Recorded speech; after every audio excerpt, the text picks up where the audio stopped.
Brad Johnson here, and in this video I'm going to be bringing in Adronis as he's going to be talking about visitations on board spacecraft. So just looking into a little bit more of the contactee phenomena, about how these particular types of visitations work, what particular people in that way are quote-unquote selected to go into these particular forms of contactee states, or actually being able to visit a spacecraft altogether.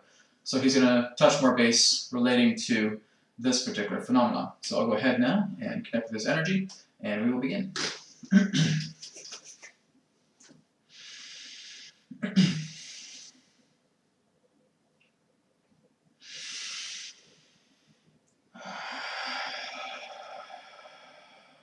We are here at this time, and we bid you greetings, and thank you very much for the opportunity of this interaction today. I am Adronis of Sirius, sending love, appreciation, and gratitude to all who are tuning in to this particular broadcast being brought forward through your internet collective consciousness. We have been asked by the conduit to share elaboration pertaining to the idea of visitations on board extraterrestrial spacecraft. Now understand that the idea of visitations and contacts in that way can greatly vary. There are many different types of contactees and many different types of visitations that do take place. Some that are in that sense indeed voluntary, and those that are indeed involuntary. If we were to look firstly at the idea of the involuntary, that many of these particular forms of contacts often manifest themselves during the younger years of an individual's life. That often through the idea of, shall we say, just past the toddler stage, moving more into what you would know as, shall we say, the young child, between 3 to 7 or even 8 years of age, that there can be these established contacts that do take place. Now, contacts do not always represent the idea of extraterrestrials. It can represent the idea of extra-dimensional beings. It can also represent that of what you would know as nature elementals. But if we were to focus more so on the extraterrestrial phenomena here, relating to these particular visitations that are involuntary. The child themselves will often feel that in the middle of the night, where this often does happen, approximately around the 3 a.m. hour, or a little before or a little after, that they are actually experiencing another particular consciousness that may manifest themselves within their very room. And this, in that sense, has to do with an energetic exchange. It is what you would refer to as a realization of a projection that is actually subconsciously familiar with the subject themselves. And so they will, at times, receive particular contacts from these, what we refer to as liaisons on board spacecraft. Now again, the type of involuntary contacts can simply range in regards to the idea of, shall we say, introduction to the idea of this particular civilization to help steer the path of the entity themselves. This can relate to the idea of certain forms of upgrades genetically that can actually take place upon craft. This can simply relate to the idea of, shall we say, receiving some type of knowledge or some type of indication that they are moving forward into some conscious awareness relating to the being in question altogether, so that they can then, again, summon their path to what they feel is appropriate relative to that of the extraterrestrial information exchange between them and the being in question. This can also relate to the idea of astral-induced encounters, to where the subject themselves finds themselves separated from their body, where they're actually floating upwards through their ceiling, floating upwards through their house, and moving up to the sky and actually being able to see themselves elevate all the way past their atmosphere and directly into a spacecraft. This too can happen, and that these astral particular forms of visitations are often more common, and that they relate more so to the easement between the physical body and the conduits of the extraterrestrial beings. And so many different forms of astral-based contacts can be quite common. There have been individuals upon your planet who have openly shared that they have felt themselves drifting out of their body and actually appearing on board a spacecraft, and being able to provide very fine details relating to what they encountered on board spacecraft. So again, the involuntary simply represents the idea of certain types of calibrations that are taking place. again working together in certain forms of genetic integration, and that these particular forms of visits may be somewhat frequent, that there are certain levels of DNA that may not be, in that sense, ignited, that are needed to be ignited at a certain point. And therefore, these, shall we say, liaisons will come forward, or again, other particular beings may come forward and assist with activating these particular levels of DNA. This may also have to do with energetic exchange as well, too, through the idea of flashing lights, through the idea of sound frequencies, or any other particular form of phenomena that can be identified through your physical senses. Again, if we were looking at involuntary, there is something that needs to be triggered, something that needs to be brought forward for the subject that will allow them to either immediately reflect in regards to the energies of the effect of the calibration, or something that may eventually start to trigger throughout their later years. This can also represent the idea of involuntary, shall we say, agreements that have been brought forward relating to propagation.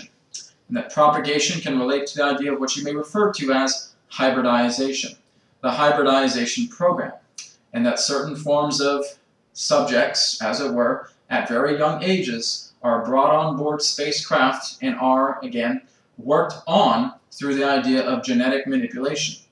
Their own genetic stock has been extracted.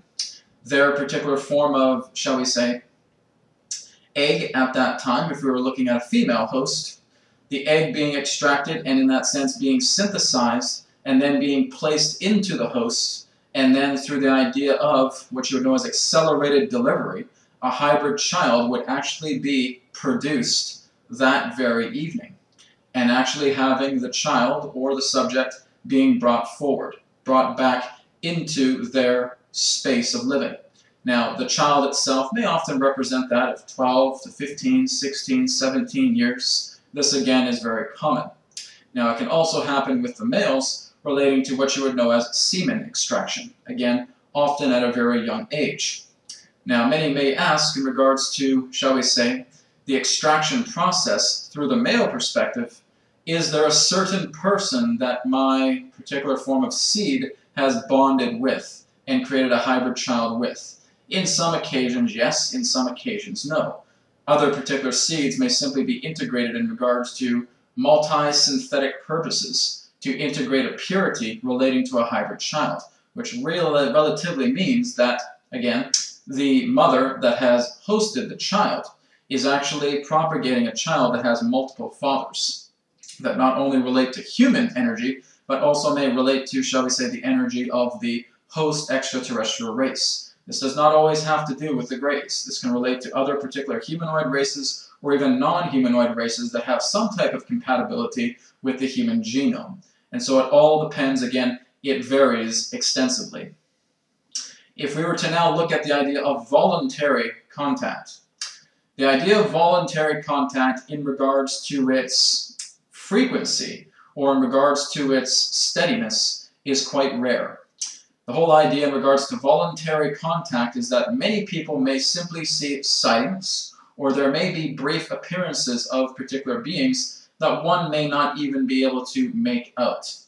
The whole idea of, in that sense, attempting to volunteer yourself to be placed on board a spacecraft, again, is very rare. However, it is more common for induced voluntary contact to actually take place. This would represent the idea of, shall we say, connections and synchronicities that form relating to your own dream state connections. So actually being able to feel your body lift out, your astral body, we will say, lift out of your physical body, and being able to be projected aboard a spacecraft. This can certainly happen. It all depends, again, on the situation. Should this particular voluntary situation take place, this relates to, again, certain forms of calibration or knowledge that may be brought forward in regards to the importance of the individual. Now, really, when many of you go to sleep at night, it is not uncommon for you to have certain forms of dreams that may pertain to an extraterrestrial reference. In fact, many of you do have these dreams almost every night. The whole idea here is that there are certain things that relate to dream suppression. These particular things relate to, again, necessary regression through the idea of other particular dreams that may not factor to what you would refer to as an extraterrestrial dream, that function in regards to different incognito situations, where the guides want to disguise themselves as other particular beings that you may identify within life, as not to cause any particular type of fright or any particular type of severe psychosis.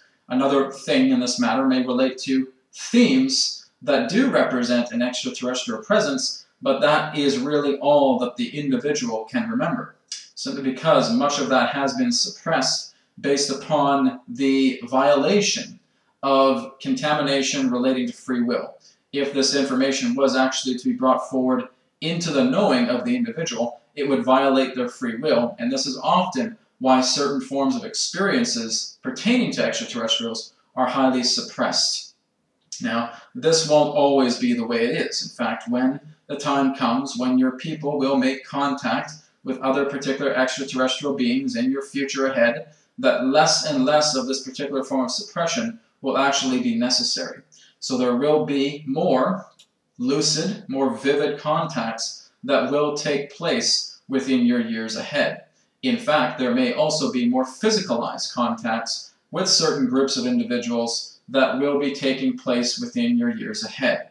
So again, the idea of the visitation of extraterrestrials and upon their spacecraft is something that is going to become more likely within your years ahead. You are moving very quickly to the idea of developing relationships with other particular levels of extraterrestrial consciousness. However, we are still playing it by ear, as it were, in relation to those who are synchronistically in vibrational alignment with such contacts. This is not something that we are, in that sense, being careless about.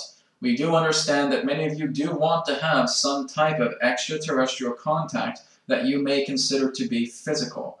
We realize that. But the whole idea, again, is that it's really up to us and working together with your own soul to determine what is acceptable to reveal to many of you and what isn't. And in the instance to where you have boarded other particular spacecraft, and again, many of you have, then depending in regards to your free will arrangement, this energy can have certain types of information revealed, and again, a great majority of information withheld.